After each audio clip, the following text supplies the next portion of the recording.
Alright, in this video I'll be teaching you how to pass a rugby ball and also catch a rugby ball. So yeah, let's get into it.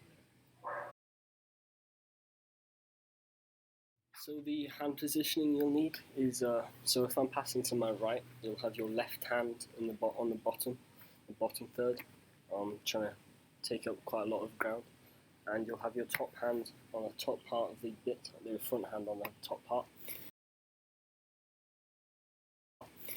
And use your rear hand mostly for the power, so you'll be pushing with your rear hand, not your front hand. Your front hand is just there to guide, so the action should look like that, not like this. It shouldn't be like that. You shouldn't have a dominant front hand. Just keep your back hand that pushes through, and your front hand just guides it to where it needs to go. So you'll be pushing through the ball. If you push through the ball, then you'll naturally get the spin that you need when you're passing. So you shouldn't try to exaggerate the spin. You shouldn't try to, pass the ball like that, because it just won't go as far, and it will be really unnatural. It'll be quite loopy and hard to catch. So you need to try push through the ball, and with your rear hand, and with that naturally the ball will spin. You should try use your body a little bit to help pass the ball, not just your arms. You should try twist a little bit, but keep in mind, don't twist too much, because where your hands end up is where the ball goes. So if you pass like that and your hands end up forwards, the ball will go forwards, which, remember, you're not allowed to do. You can only pass backwards in rugby. So when you pass, use a little bit of twist, so you can get a bit more power. Use that especially if you need to make a long pass. But remember, where your hands end up is where the ball goes. So if I go like this, point there, the ball will most likely end up there if I'm doing everything else right. Yeah.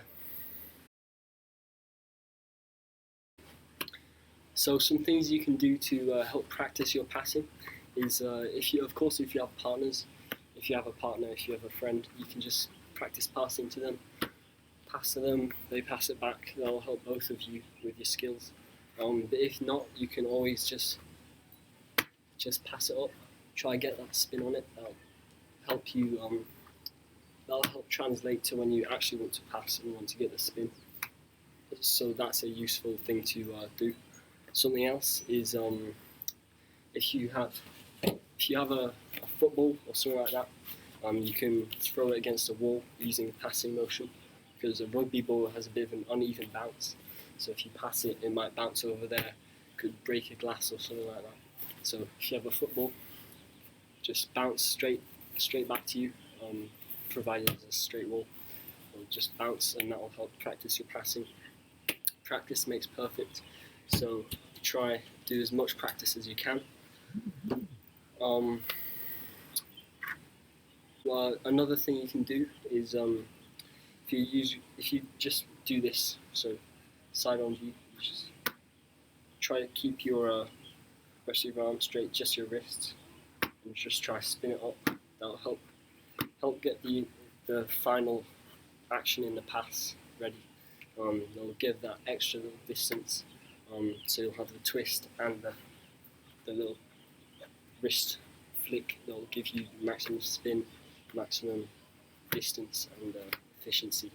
So remember, that's just, of course, if you have a partner, try and pass towards them using just your wrists, but if not, just do that. What this also really helps with is removing the tick.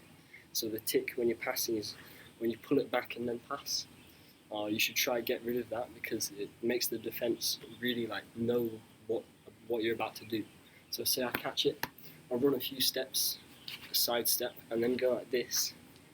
The defence isn't going to think that I'm going to run it, because they've seen that I've got this massive tick, and I'm going to do a big pass.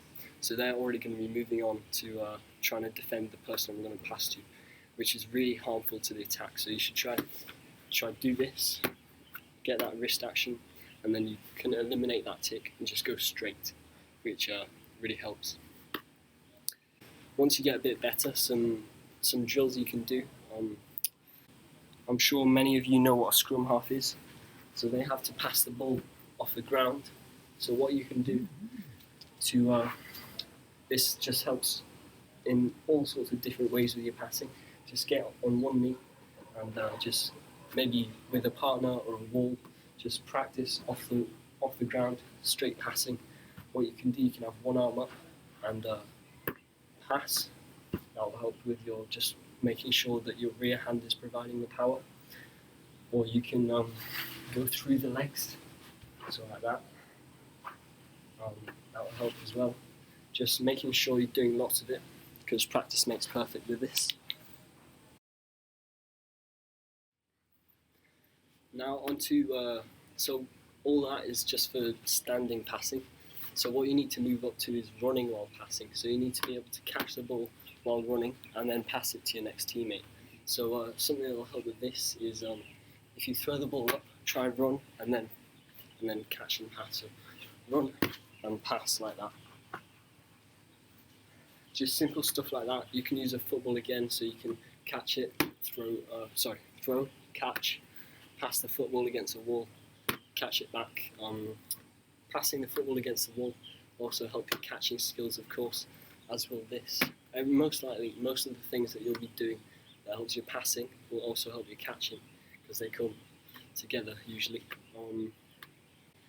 So when you're running and catching the ball, you want to have your arms stretched out to catch it, so you can catch it early and then therefore pass early.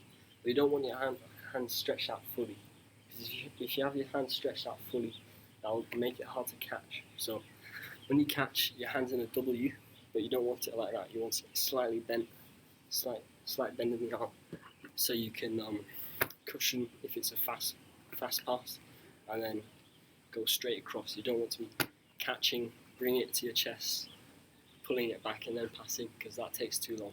You want to be catching it with bent arms, going straight across, catching, going straight across.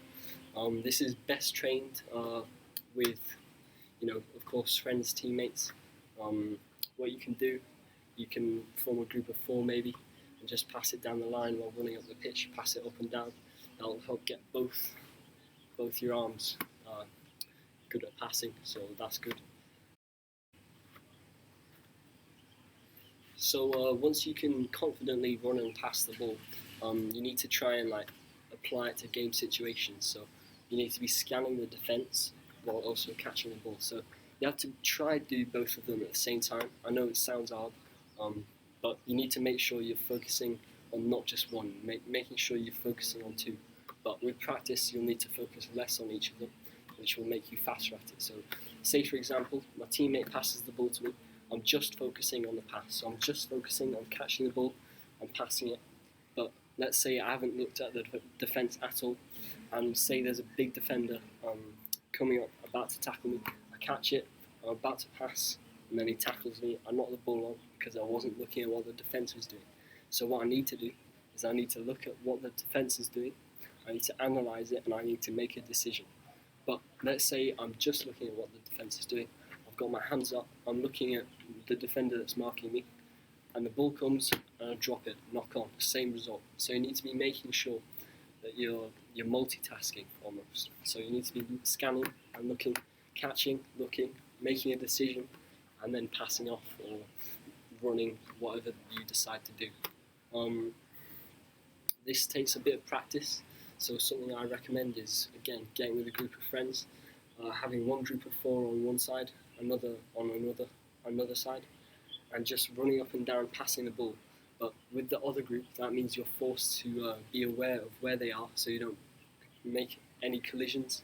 So you're looking around and also passing, and that will also help make sure you don't pass it into one of the people that's coming this way. You need to be aware of where you're passing it as well.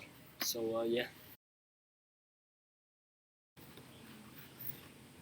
So of course, practice makes perfect with everything. It won't always be a really nice day like this. Some days it will be raining, so make sure you go out in all conditions to practice, making sure you're practicing all day, because if it's wet and you haven't ever caught a ball in wet conditions, you most likely won't be able to do it, or you will be able to do it, but much more inconsistently. So just making sure you're always practicing. Just keep a rugby ball at home, pass it up to yourself like that, help you get the spin. It doesn't have to be anything targeted, just making sure you're doing it. just every day. That's in the early stages. So in conclusion, what you need to be making sure you're doing is your rear hand is providing the power, your front hand is guiding it. You're using a bit of a twist, and your hands are ending up at the target, but you're not over rotating, because then your hands will end up not at your target. So you're using a bit of a twist, hands ending up at the target, making sure you're catching early so you can pass across your body.